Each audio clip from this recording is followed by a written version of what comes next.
Now everybody, let me tell you a story about Hollywood shame, where terrible actors and scripts collide. Oh, what a mess it is on the other side. Saw the lights, camera, action begin, but all I got was a movie that plunged in a spin. From the first scene to the credits that roll, a Hollywood disaster, you've taken its toll. Silver Screen Cesspool, bad movies galore. Can't help but wonder what the hell were they making these for? Throw in some cliches, the sharp, the predictable plot. It's a train wreck, I tell you, it's all they ever got.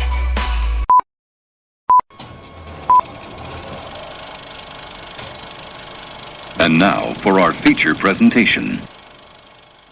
Welcome to the Silver Screen Cesspool, where we review the pool. And now your host, the surveyor of cinema, the mocker of moronic movies, the terror of tiny town, the last known survivor of battlefield Earth, the one of many, Alan Smithee. The Legend of Halloween Jack from 2018 is different from other Silver Screen Cesspool movies. Don't get me wrong, it's still a steaming pile of horse caca, but it's a steaming pile of British horse caca with authentic British accents. The movie starts with the opening credits interspersed with classic horror film footage from the Bela Lugosi film White Zombie to set the tone for this film, which I can't help but feel like the filmmakers are setting our expectations a little high here. Then there's footage from another Bela Lugosi film to further set the tone, this being Plan 9 from Outer Space. And I still can't help but feel like the filmmakers are setting our expectations a little high. But hey, at least we're a little bit closer. There's more likely lapsed into the public domain footage, something that was very, very pixelated that I didn't recognize. That one vampire movie, and a few others. So we're introduced to the actual plot by a news story about two murders. And accused of this heinous crime is our hero, villain, anti-hero, Jack Cain. Listen, I don't know who we're supposed to be rooting for in this movie. Everyone is kind of awful, or at best, horribly dull. I think he is the bad guy, though, because he's got a scar on his face. But anyway, we're in court, and what we're seeing is not real. They are actors and are not actual litigants with a case pending in an actual court. No one has agreed to dismiss their court cases and have their disputes settled here in our forum, the English court. The judge in this case is rather disappointing for several reasons. One, he is not wearing one of those poofy white English judge wigs and instead has a Paul Sr. from American Chopper handlebar mustache. Two, his name is not Reinhold or Wapner. Cain gets off scot-free because the cops failed to read him his rights. Also, do you know how much restraint it took for me not to say, "This gets Halloween Jack off"? It took a lot of restraint, but I'm proud of myself for not saying it. The case being thrown out upsets the people on the balcony. The mayor, the brother of one of the victims, the father of the other victim, and the Sheriff of Nottingham. So they hatch a plan to revenge murder Cain, but before we can do that, more footage of Bela Lugosi from White Zombie, which Cain is watching on his TV at his home while wearing the vest he stole from WCW's Shockmaster. Someone bangs on the door and he opens it only to find no one there. A ding-dong ditch, perhaps. But the audio from his TV repeats the last 5 seconds, so Oops to the audio guy.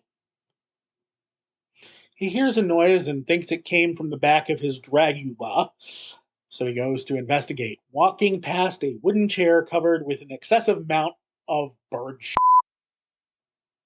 He then gets knocked cold by one of the balcony bros. He awakens, tied to the cross, much like Jeebus, and wearing a burlap sack as a shirt because his kidnappers were afraid he might catch cold or something. Cain asks, "What's this? A Halloween party or something, governor?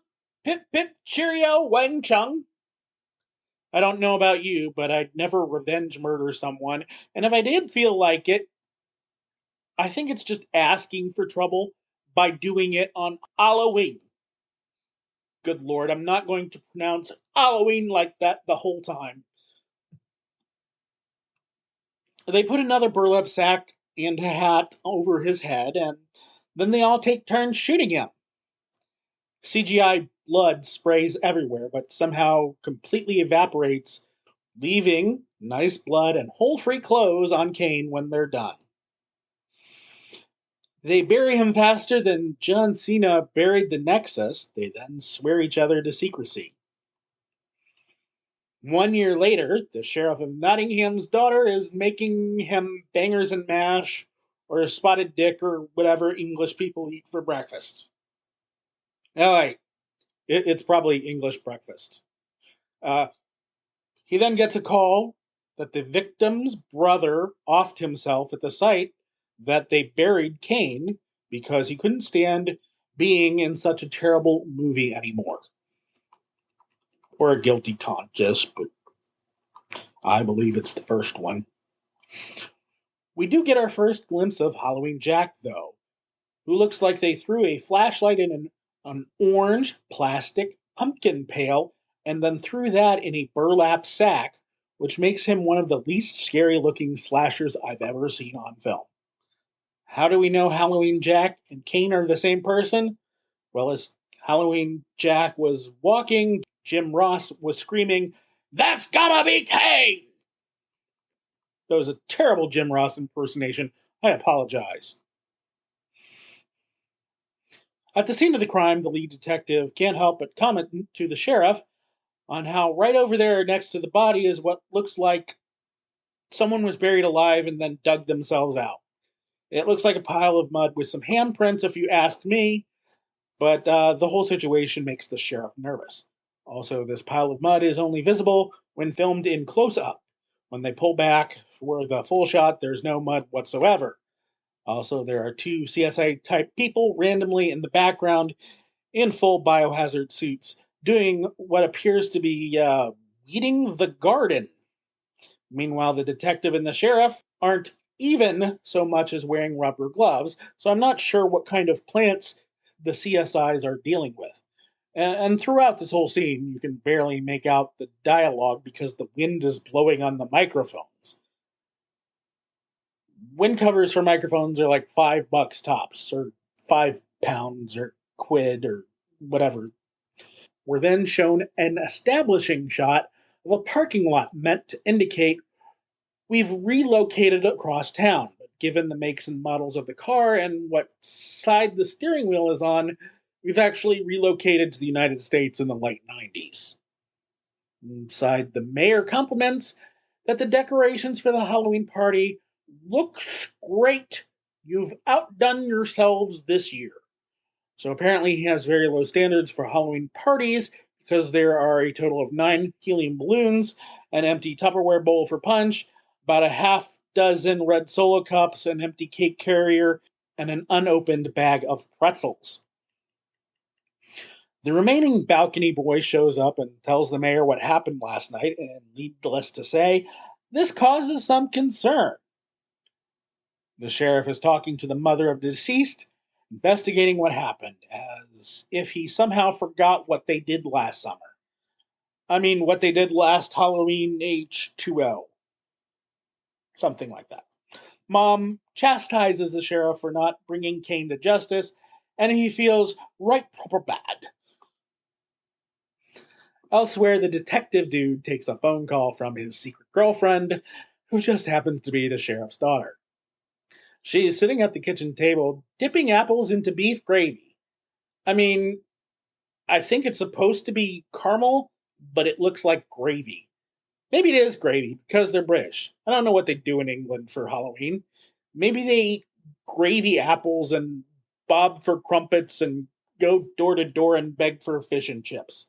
The point is, the point is, England is so weird it's like an entirely different country. The father of one of the original murder victims and balcony boy is sitting out in front of a dilapidated barn reading the newspaper while his coworker is watching porn of the squirting variety on his phone. Uh, the father objects because that is inappropriate in a place of business, and not because he called it a runny funny. Ew. Also, what business are they doing in this barn? The business of storing rusty tractors? He then chastises the younger one for not respecting the old ways of finding dirty magazines in the woods while hiking to school uphill both ways, barefoot in the snow. And the younger fellow is like, okay, boomer, and proceeds to tell the story of him violating a friend with a condom covered pencil by shoving it up his, and I quote here, chocolate whiz one. When the elder one questions that British slang, he clarifies it by calling it his balloon knot, prison purse, chocolate starfish, and the hot dog flavored water, and then finally his bumhole. They finally get around to doing some actual work, automobile repair apparently, but our weird little perv is dead. And Daddy Vigilante also gets stabbed to death with a pitchfork in the first clear appearance of Halloween Jack. He doesn't look scary, there's no suspense, it just kind of happens. The detective and sheriff begin to investigate the murders, and the detective notes that he hasn't seen anything like this since the Cain murders, just in case anyone is unclear about who the murdering scarecrow is. And also because no other crimes happen in this town. The sheriff, thinking clearly, realizes he may be the next one to be murdered, and he goes out and buys guns from a dude wearing suspenders and no shirt. Because in jolly old England, the police don't carry guns, and that's why they have resurrected revenge murdering men made of straw, and here in the United States, we don't. Meanwhile, the mayor goes to talk to the mother of the now two dead children and asks her how she's doing and if her son ever said anything about Cain. She tells him she's awful. Thanks for asking, and no, he said nothing. So he immediately asks her for some biscuits. This is strange because it wasn't even tea time, and also strange because in England, biscuits are cookies. She goes to get them, but then he decides to get all stabby with her.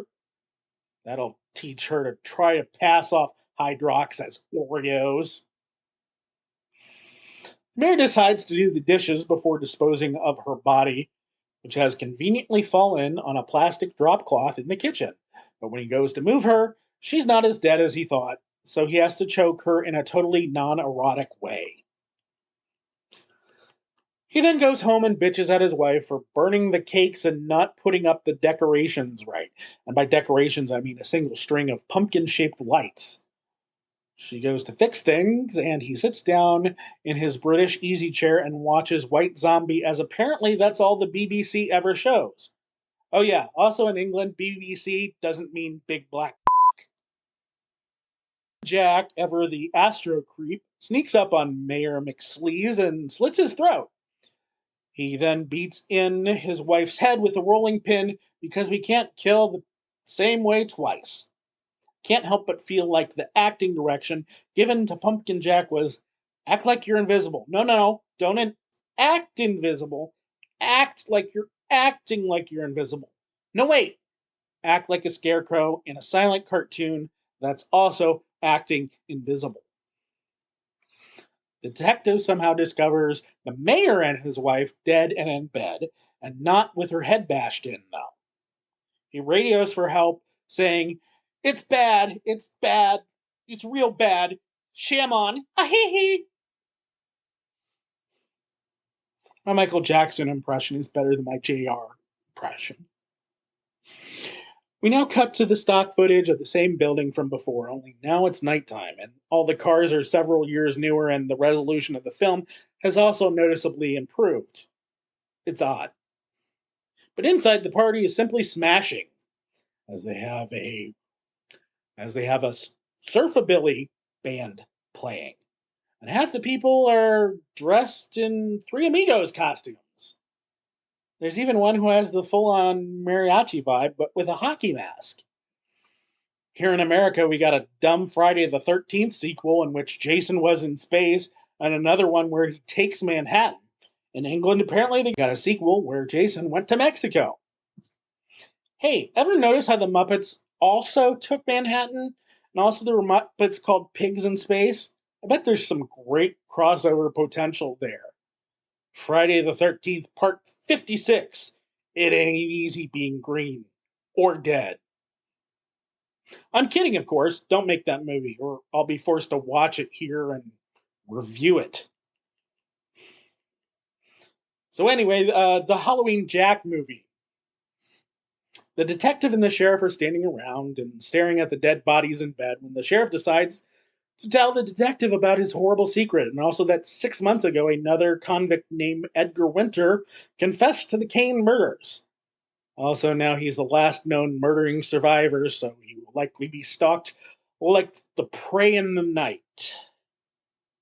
So instead of throwing him in jail for murdering Cain, Detective Doofus decides that with his new blackmail material, it's a good time to reveal that he's dating the sheriff's daughter. The sheriff's daughter, Detective's girlfriend, is at the party. Her friend deduces that she's pregnant because she's drinking water, and everyone else is drinking ye old alcohol, which makes her friend a better investigator than her dad and boyfriend and everybody else in the local police force combined. The sheriff goes and questions the first person Cain called after he was arrested. And that person just does the traditionally creepy but enigmatic occult person not answering questions directly thing. Sheriff asks questions about can the occult raise the dead or anything like that. Not saying anyone has been raised from the dead, it's just purely hypothetical. Cain's friend was like, maybe, maybe not. But Jack Cain is no longer human, he's more human than human. But if you want to stop this needless white zombie reference, take a page out of the Druid's book and sacrifice yourself. I thought at first he was supposed to give himself paper cuts with that page from the Druid's book, but no. I also don't think you should sacrifice yourself meant you should shoot me dead, but that's what happened. I feel like we're supposed to be rooting for the sheriff, but I can't figure out why, other than he looks all droopy dog sad about killing people. I killed people. Detective Charming shows up to the party and he drags his girlfriend into the back room for 7 minutes in heaven.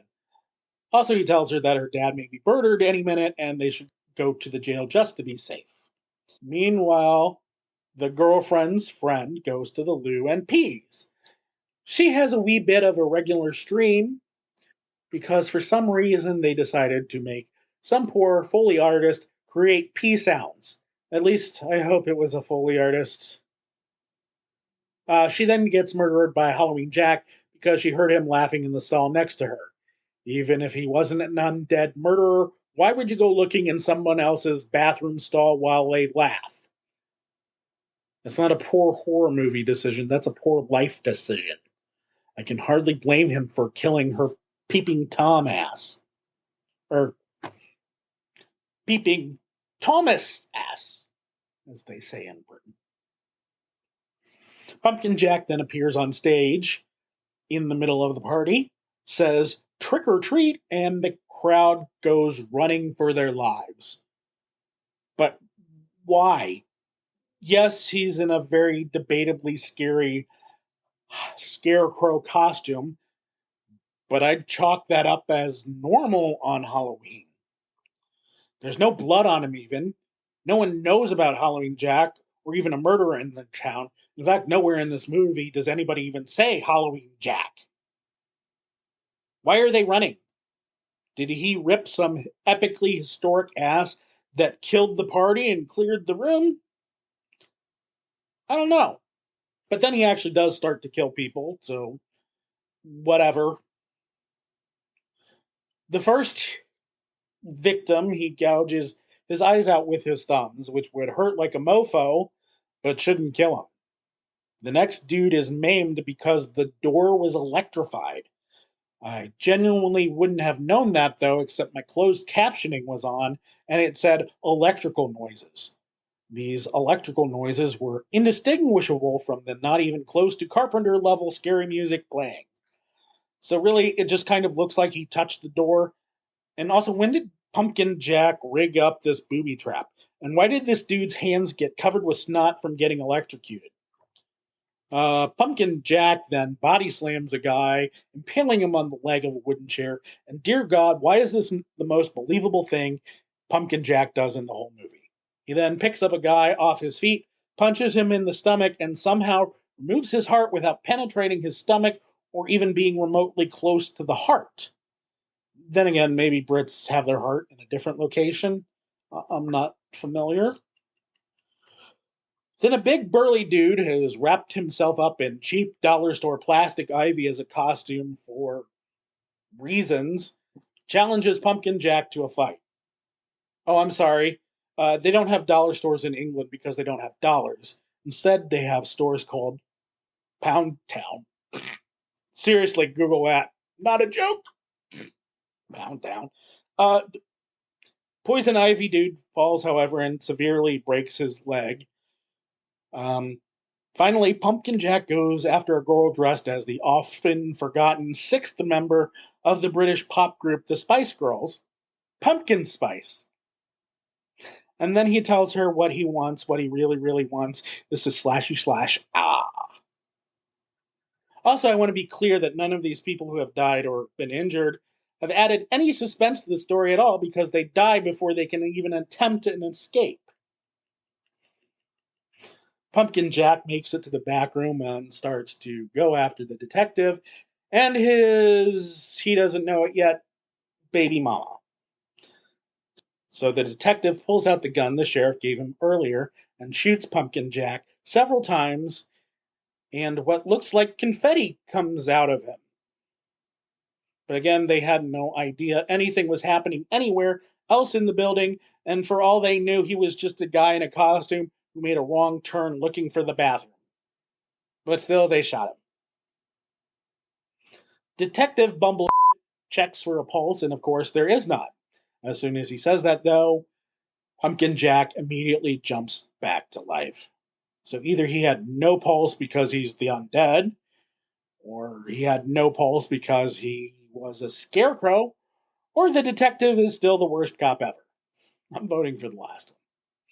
They engage in brief fisticuffs, and then Pumpkin Jack becomes Pumpkin Dick as he knees the detective in the old twig and berries, as they say across the pond. The girlfriend then runs away like she is 10 months pregnant, not 4 weeks pregnant, and before she can even leave the room, Dad enters the room and shoots Pumpkin Jack multiple times with the other gun he bought. There's more confetti, so maybe it's Rip Taylor who's back from the grave. I don't know. Dad then turns his back on Pumpkin Jack to hug his daughter and comfort her because for some reason she thinks her boyfriend's dead. He may be wishing he was dead after the smashing pumpkins, but it turns out no, he's alive, and now all 3 of them are facing away from Pumpkin Jack, who didn't die the first 5 times he was shot, but now none of them are worried about him after being shot another 5 times. The Sheriff of Nottingham tells the detective to take his daughter out of there and to take care of her. The great mouse detective assures him he will. No, Dad, you're coming with us. Why would he do that? Technically, as far as they know, all this guy in the scarecrow costume has done is defend himself against a dude who shot him. And if he had done more, it'd be the sheriff's job to deal with. dead or alive. I don't have time to argue. Just go. Why don't you have time to argue? What's happening that is so pressing? He's right there in front of you. He's not running away. None of this makes any sense. Detective and daughter leave, and the sheriff locks the doors to keep Halloween Jack in with him. And also, as a side consequence, all the partygoers are also now locked inside. The showdown is on, and Halloween Jack is up and about and finally has a weapon that just materialized out of nowhere. And he tells the sheriff it's time for him to pay. The sheriff agrees, bends over, opens a nearby combustible gas canister, sticks a fag in his mouth, and lights a Zippo, and the place goes kaboom, with lots of leaves blowing around and very little shrapnel. So apparently Ivy Guy bit it as well. A music box plays Row Your Boat for some reason. Cut to a news report covering the explosion, which lets us know a dozen people died in the explosion, which means the sheriff killed some people exploding the building, because Jacko only killed 5 or 6 tops. 1 year later, the daughter is sad and crying at her DJ job. Not because she's a DJ, but because her dad's dead. She then goes to the cemetery, walking in slow motion and out of focus, while what I think is a surfabilly cover of Little Big Town's Girl Crush plays. Her dad's tombstone is a thin sheet of shiny aluminum instead of stone for... You know what? I don't even know why I try to give reasons at this point. It's just a thing. She also goes to Jack Cain's grave, which is stupid because everyone thought he just left town, not that he died. And also, why the hell would you do that? Did you feel bad for him after learning he was innocent and your father was a murderer? Oh, then jump scare as the hand comes out of the grave, because why the hell have an original thought now? Also, the worst jump scare ever, because it happened so quick I had to rewind 3 times before I actually saw the hand. It's on screen so very briefly. So my final thoughts on The Legend of Halloween Jack is that this movie is so bad I forgot the title character's name intermittently and started calling him Pumpkin Jack rather than Halloween Jack. The Legend of Halloween Jack is Jack. Silver Screen Cesspool is written, directed, and starring Alan Smithee. Assistant director, producer, and stunt coordinator, Alan Smithee. BoomMic operator, sound editing, and music by Alan Smithee. Construction coordinator, The Amazing Rando. Makeup by Crayola. Catering was provided by the Soylent Corporation. Alan Smithee will be back in Return of the Curse of the Planet of the Prehistoric Bikini Ninjas versus Kingdom of the Bride of the Killer, Shark Cheerleaders 2, Electric Boogaloo.